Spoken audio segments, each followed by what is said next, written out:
I've seen a lot of vitriol around the Nintendo Switch 2, and some of it is warranted and some of it is not.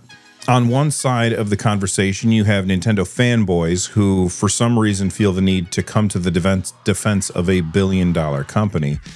But on the other side, you have Nintendo haters who, no matter what, can't admit that Nintendo could possibly do something and have it turn out to be good. The truth of the matter is that the answer is really going to be somewhere in the middle between those two, although those two camps, they're not going to see this video. And if they do see this video, they're not going to agree with my take on the situation. There are a lot of things that Nintendo does that I am not a fan of. The way that they treat emulation. They went after a very good friend of mine, Russ, and gave him copyright strikes on his videos because he showed Nintendo games being emulated. That's kind of a scummy move. Bad faith lawsuits. Rather than suing Palworld for the actual reason that most of us assumed that they would get sued for, basically copying Pokemon, they realized that the Pokemon weren't close enough, so they decided to go after them for violating a patent on gameplay mechanics. That's a scummy move. Raising the price of games to $80. Now, it's not just Nintendo that's doing this. I anticipate we're going to get game price hikes completely across the board. It's just that Nintendo was the first one to rip that Band-Aid off, and a lot of people are still really justifiably irritated by that. I'm a big fan of PC gaming and handheld PCs. I've got lots of them here in the NerdNest, but I'm also a fan of Nintendo games, and I am a fan of the Nintendo Switch 2. Two things can be true at the same time. Handheld gaming PCs can be awesome, and the Switch 2 can be good. Yes, PC handhelds will outperform the Switch 2. And with new hardware announced basically yesterday, coming out later on this year with the Z2E chipset, I anticipate that is going to be even more true later on this year. But none of those systems have Nintendo games. And if I want to play Nintendo games, I'm going to play them on Nintendo systems because that's usually the best way to play them. Maybe not the highest resolution or the highest frame rate, but it's the most seamless and easiest way to sit down and play them. So let's talk about the Nintendo Switch 2 after a little bit of time using it.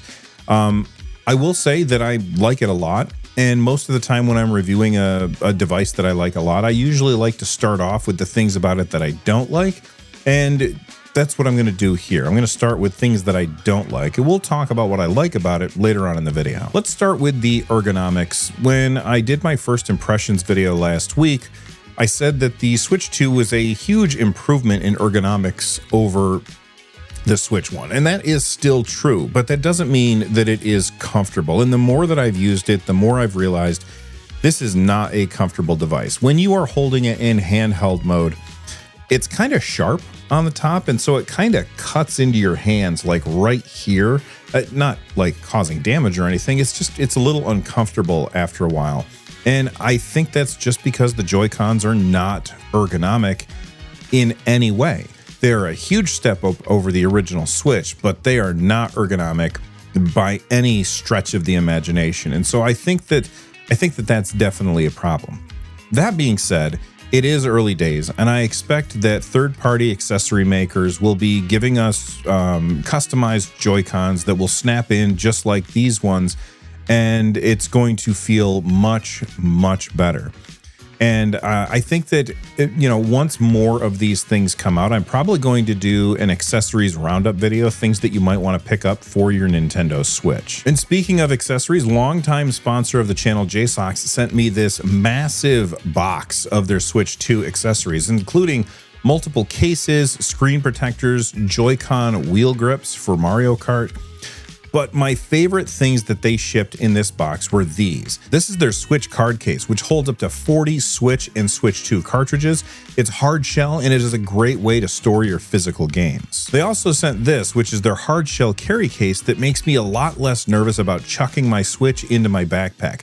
Plus, It doesn't take up tons of room either. It is very thin, and you can even store your favorite games right in the front cover. They also have this soft shell case that goes around the entire unit and has really nice thick grips on the back to make it far more ergonomic when you are playing in handheld mode. If you want to check out all the JSAUX accessories, use the link in the description down below that like button. And a huge thank you to JSAUX for being a longtime sponsor here on the NerdNest and for sponsoring this video. Next up on the things that I don't like, storage. 256 gigs is kind of laughable at this point.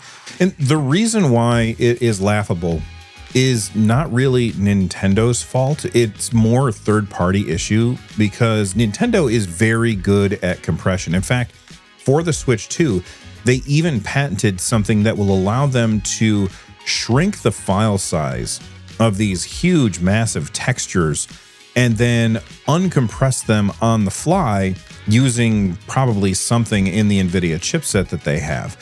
And that allows them to keep their game size low. Nintendo's very, very good at keeping game sizes low, even for really, really big games. But third-party companies, they usually don't. They just ship it and it takes up as much room as it has to take up. When you combine that with the fact that there's really only 2 versions of the cartridges that you can get for Nintendo Switch. I think that there's like the small one, which I forget the storage size, but it's really small. And then the big ones are like 64 gigabytes. The issue is that, number one, if your game is more than 62 gigabytes, it's not going to fit on one of those cards. But if your game is too big for the small card, but too small to really justify the big card, that means that they're just going to use those downloadable game cards. If they do that, that means you're going to be downloading pretty much all your games. As it stands right now, of all of the physical games that are out, I think only one of them, Cyberpunk 2077, actually ships on a card where the entire game is on the card. I'm talking about third parties. I'm not talking about Nintendo at this point.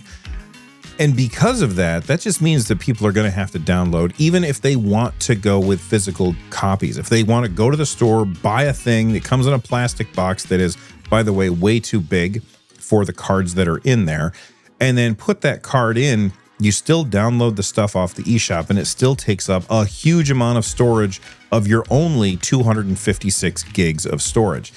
That is definitely a problem. When the Switch 1 came out, I was of the belief that 32 gigs was enough. First off, that was 8 years ago. Secondly, it allowed Nintendo to keep the price of the system down, and the SD cards were ubiquitous enough that you could get them relatively cheap with large storage sizes. So it wasn't very expensive to increase the storage of your Switch. Well, with the Switch 2, they're foregoing the SD card and instead using SD Express, which are more expensive and also come in fewer options. That means that people are going to have to pay a little bit extra in order to have a reasonable amount of storage on this system, especially if you are buying this to play a bunch of third-party games. That's not me. I'm buying it to play Nintendo games, but it is definitely irritating. I did end up picking up an SD Express card, and I've put it in my Switch, and it's working great. You can find a link to it in the description down below. Moving on to download speeds, I'm not sure if the eShop was completely overwhelmed on launch day, but it took me forever to download Mario Kart World. I decided to run a speed test on my Nintendo Switch. If you don't know how to do that, you can just go into the settings, and then in your internet settings, there's a button right there for speed test. I ran a speed test right now on my Nintendo Switch 2.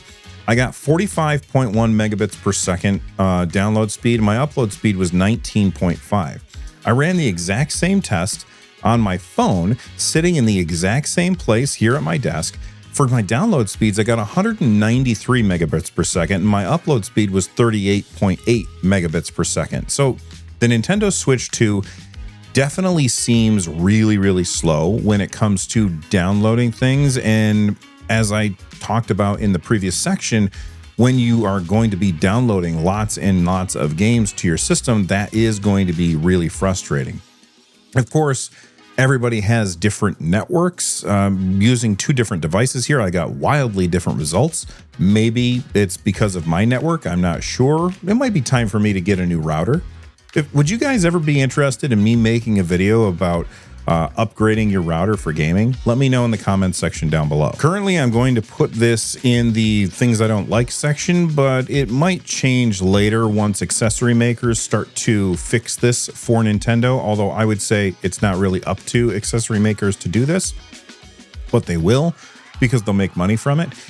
Mouse mode. Mouse mode is very uncomfortable to use. I predicted this when the Switch was first announced, or Switch 2 was first announced, and then I semi-confirmed it when I got my dummy model that was sent to me. Some of you may not have seen that video, but an accessory maker sent me a dummy model of the Nintendo Switch, and I made a video about it, which did very well. Just holding the Joy-Con in your hand to use it like a mouse, it is not comfortable, and I thought maybe it would be more comfortable when you get the little Joy-Con strap on there. It's still not any more comfortable. It's a little more stable, but it's still not comfortable, and I find myself constantly hitting the thumbstick by accident when I don't want to. So what I think is going to happen eventually, or at least I hope so, is that we start to see some, like I've already seen 3D printed versions of this, but where you can take your Joy-Con and you can put it into a 3D printed mouse that will actually feel like a mouse and be more ergonomic. But even if third parties don't sell little plastic things for your Joy-Con to sit in so that it feels like a mouse, you can just plug in a regular ass mouse and apparently keyboard, although I haven't tried the keyboard yet. You can plug in a mouse and keyboard and actually play it like it's a little tiny laptop, which is very, very cool that that's an option these days. All right, those are the things that I don't like. Let's move on to the things that I like. Number 1, the controls. I feel like everything is a big improvement over the original Nintendo Switch. The buttons are all bigger. The buttons are all spaced out a little bit more. This is because you have that bigger screen, which necessitates a larger Joy-Con. Still, it's not full-size buttons and it's not a full-size stick, but because everything is just a little bit bigger, it does feel much better over the original Switch. The buttons also don't feel nearly as resistive to pressing, or stiff as the original Switch did, which I think that is very, very nice. It feels good using these buttons, and I don't have any complaints about the buttons at all. The D-pad, in fact, I was very surprised to be able to easily pull off fireballs or Hadoukens and Shoryukens in Street Fighter using the weird-ass D-pad that is on the left Joy-Con. It worked just fine for me. And I know that this section is about things that I like about the Nintendo Switch 2, but there is one thing that I don't like that kind of goes in with the controls, and that's that it has digital triggers and doesn't have analog. I mentioned this in my first look at the Nintendo Switch 2 video, and I had some people that said that they very much prefer digital triggers over analog triggers. And I completely understand. If you're not into racing games, then that's understandable. And I gotta be honest, the racing games that I play, other than Mario Kart, are not on Nintendo Switch anyway. I'll be playing them on my Xbox or on my PlayStation or on my PC. But at the same time, I would like the option to be able to use analog triggers if a game determines that it's needed. And it's easy to have software that allows you to set up an analog trigger as hip fire, so it just fires off instantaneously, like a hair trigger. You can do that in Steam Deck, but you can't do that if the trigger is only digital. If it were an analog trigger, you'd be able to change that in software if Nintendo gave you that option, and they've gotten a lot better about letting you remap controls, especially in this version. Another thing that I like. So maybe you would be able to do that. But because it's only a digital, there's nothing you can do about that. Using the included Joy-Con grip is absolutely fine. It's passable. It feels comfortable. It's not as good as a traditional controller, but I really don't have any gripes about it. That said, I was this close to buying myself a Pro controller, but at nearly $90, I didn't really want to spend that kind of money on it. I did have a couple of controllers that were sent over to me from 8BitDo. I'm not going to talk about them in this video, but I will be doing a video about both of those controllers coming up sometime soon. So make sure you subscribe for that if you're interested in it. I'm going to be talking about those controllers, both as how they're used on Nintendo Switch and how they're used on Steam. The Switch 2 has really nice speakers. I know that Nintendo was really focusing on 3D audio as a selling point of the Nintendo Switch 2. When I'm listening to it, I'm personally not hearing anything groundbreaking. That said, my ears are terrible. I have severe hearing loss in both ears. So I'm not the best person to answer about how things sound, but when I first turned on the Switch and started playing a game, the built-in audio just sounded fantastic to me. I have no complaints about that audio. And speaking of audio, when you are playing the game, the fan is, I'm not going to say it's dead silent because you can hear it, but as somebody who's had a lot of experience with a bunch of different powerful handheld PCs with a bunch of different cooling solutions, the Nintendo Switch 2 is very quiet compared to all of those. The other day, I was sitting in a quiet room and I had the volume kind of turned down and I was playing Mario Kart, which does push the Switch 2 pretty hard. And I heard the fan, but like I said, it was very quiet. And then the tone of the fan was more of a whoosh sound instead of a whiny sound. I really don't foresee anybody complaining about the fan noise from the Nintendo Switch, but if they do, it's because their hearing is fantastic. This screen looks great. I saw a lot of people say that this is a bad screen. I don't know what screen they were looking at. I think that this screen looks phenomenal. It really does. Now, is it an OLED screen? No, it's not, but it is a 120 hertz VRR panel. And if you go back and look at last year or the year before when the ROG Ally came out, 120 hertz VRR panel, everybody was looking at that screen and they were saying, this screen looks fantastic. I am not an expert when it comes to HDR. I don't have the tools to test screens, but what I can tell you is that when I sit down and I play a game and I look at it on this screen, I have no complaints. I think that this screen is really, really good. Does OLED look better? Yeah, OLED looks better. The blacks are deeper. But in a low-power device like the Nintendo Switch, I think that when you are trying to decide between OLED and VRR, and that is a choice that most manufacturers are going to have to make, especially if they want to try and keep costs down, I would rather in a low-power device that they pick VRR because variable refresh rate means that you're going to see smoother gameplay. The gameplay won't look as good because the blacks won't be as deep and the colors won't pop as much, but I think it'll more than make up for the lack of OLED. A lot of people are anticipating that Nintendo left out OLED in order to leave them room to double dip later. And maybe they did, I don't know. OLED VRR displays are pretty expensive.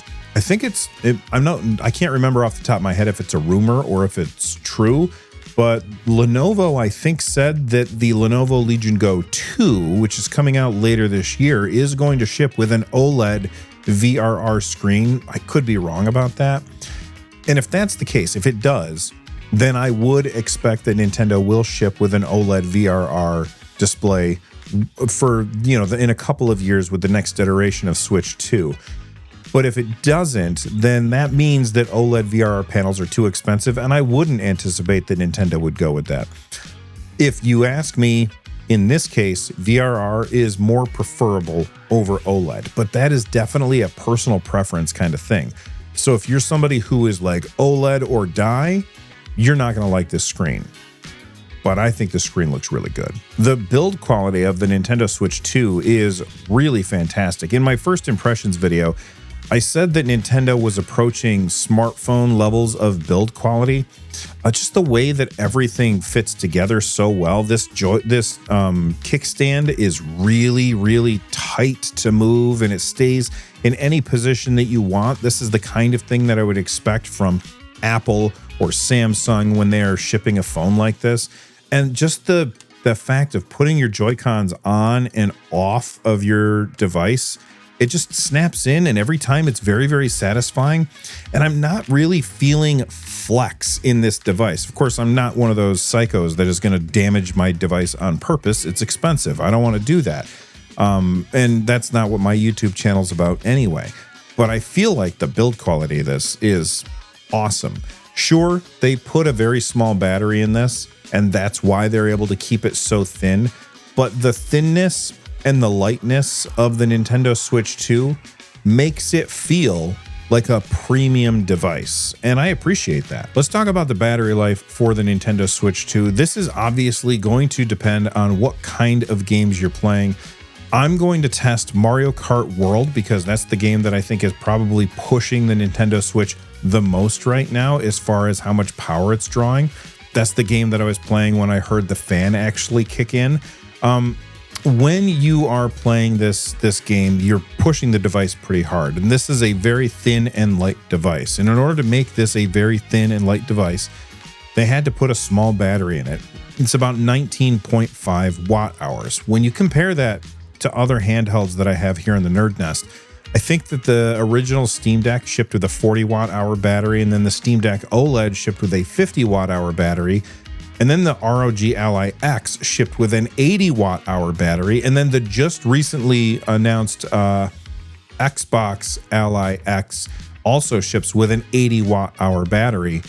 A 20 watt hour battery, not even 20 watts, is really, really small. So I loaded up Mario Kart World and I noted what the percent battery was at when I started. And then I ran a test for 10 minutes just to see how much would it impact, and then I extrapolated out what would it be if I ran it for an entire hour, and that number is right here. This is how much battery you would lose playing a game like Mario Kart World for an hour on Nintendo Switch 2. I don't think that's too bad. I think it's actually pretty decent. I really struggled with this next part to decide if I wanted to put it in the things that I like or the things that I don't like about the Nintendo Switch 2, and that is the Nintendo Classics, which is part of Nintendo Switch Online. This gives you access to games from the NES, the Super Nintendo, N64, Game Boy Advance, and now GameCube. Also Sega Genesis. I forgot about that one. And if you just look at just the GameCube games, number one, there's only 4 games.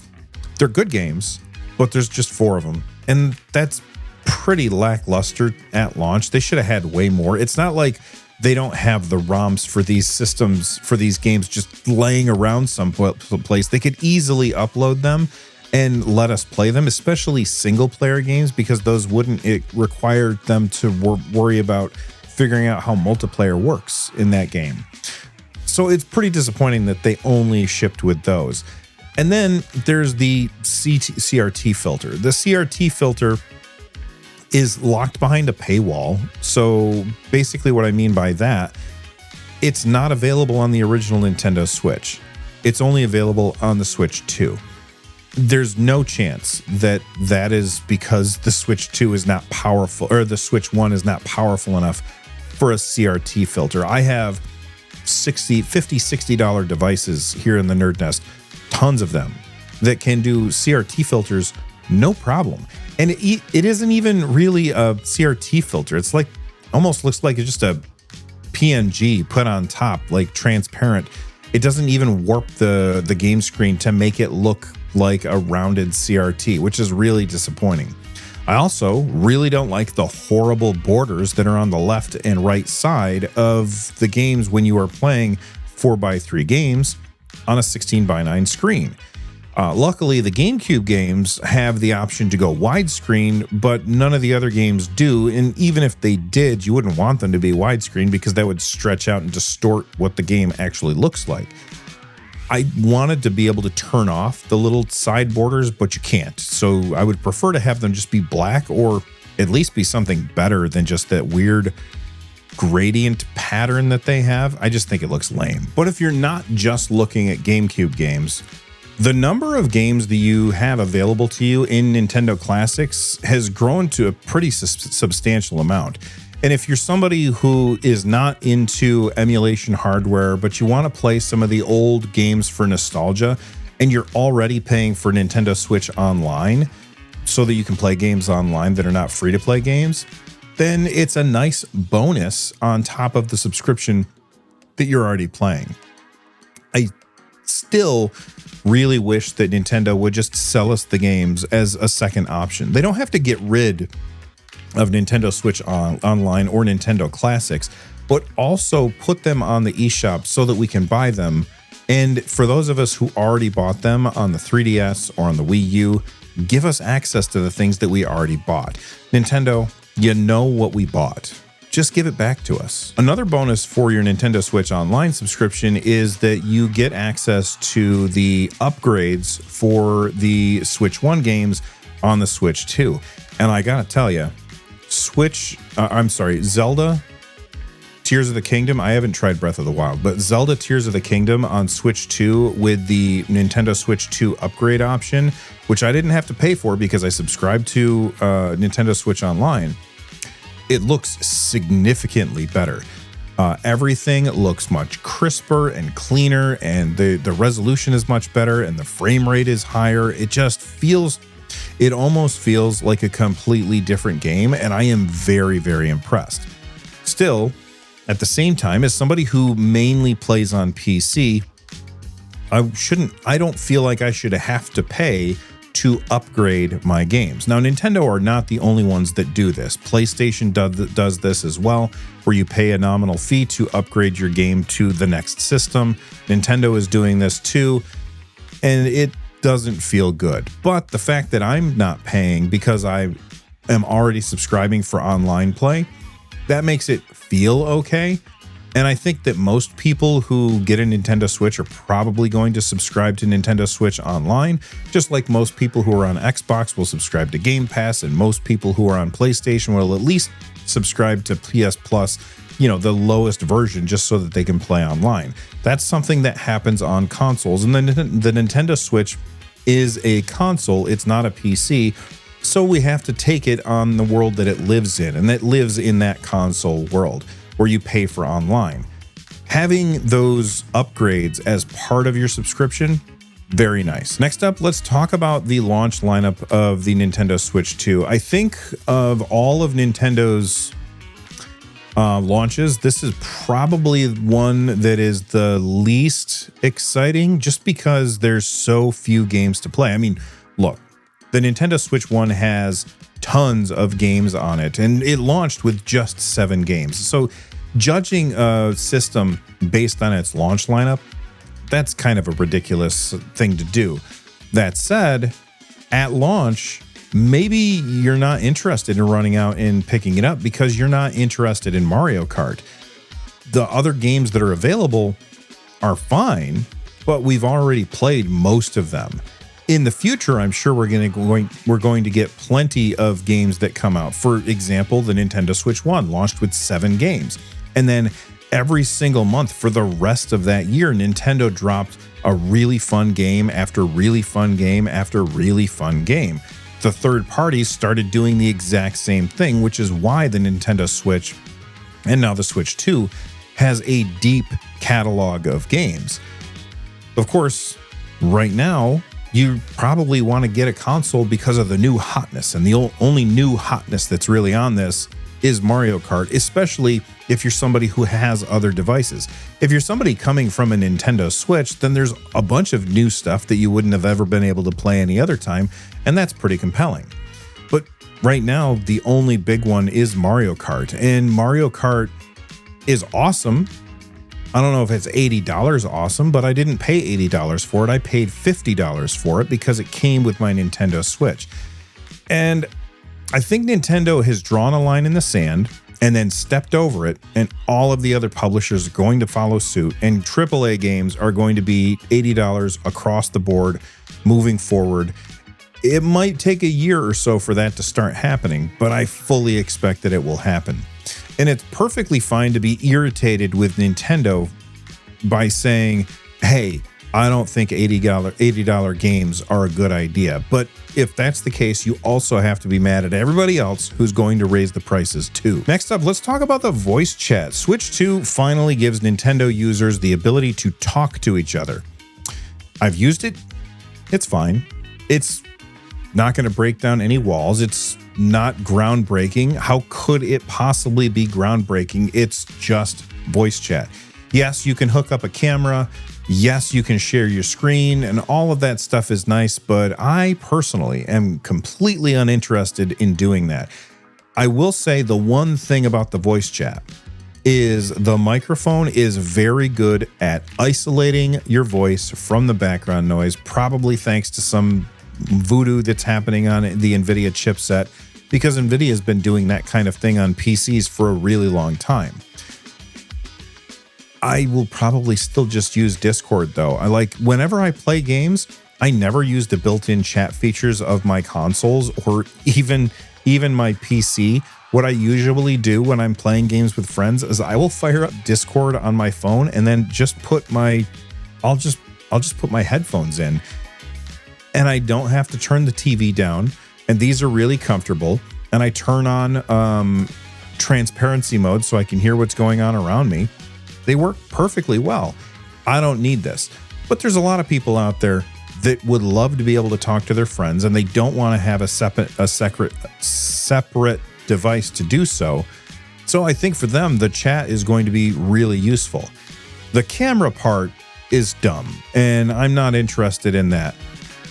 Of course, that's because it just doesn't fall in my use case. Different generations react to communications differently. I'm a texter. My dad is a caller, and my kids are FaceTimers, so they'll FaceTime. So maybe younger people will be really excited about the camera accessory that goes with the Nintendo Switch 2.